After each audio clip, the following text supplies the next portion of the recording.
সরকারি হাসপাতালের বেড রাস্তার কুকুরের দখলে, নিরুত্তাপ কর্তৃপক্ষ, জনমনে ক্ষোভ। সরকারি হসপিটালের বেড দিব্যি দখল করে আছে রাস্তার কুকুর।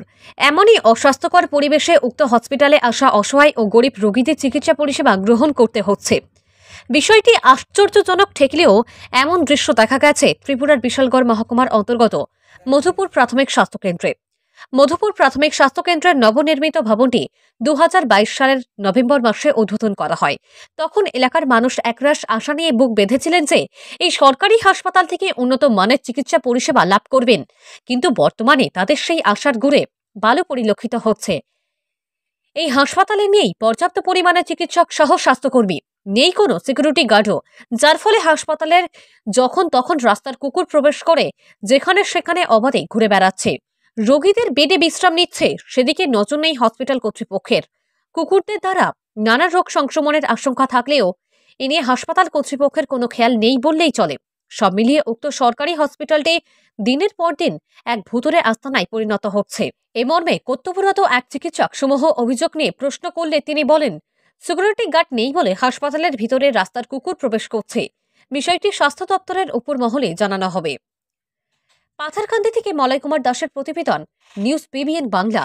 অ্যাকচুয়ালি কুকুরের যে দেখা রাখবে এমন তো গার্ড তো আমরা নাই, সিকিউরিটি গার্ড আগে তো ছিল, তো এখন উপরে পেশেন্ট থাকলে তো নিচে আর এত স্টাফ থাকে না, সুলভ মাসিকন আর ডিডিএ যারা থাকে, তো মেবি সাপোজ কোনো কারণে ফাঁক দিয়ে ঢুকে থাকে, আমরা তো দরজা লাগাই রাখতে পারি না, বুঝছেন তো, দরজা লাগালে তো ঢোকা যায় না, পেশেন্টটা প্রবলেম ফেস করে, সাপোজ কোনো কারণে হইতে পারে আর কি। এরকম না, এখন দেখলাম পেশেন্টের সাথে মানে বেডের মধ্যে কুকুর, এটা আপনি কোন চোখে দেখবেন?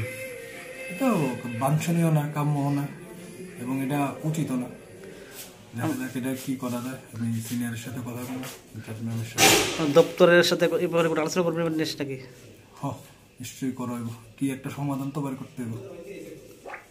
এটা তো দীর্ঘদিনের সমস্যাটা ছিল, এখন কি করা যাবে এটা করবেন?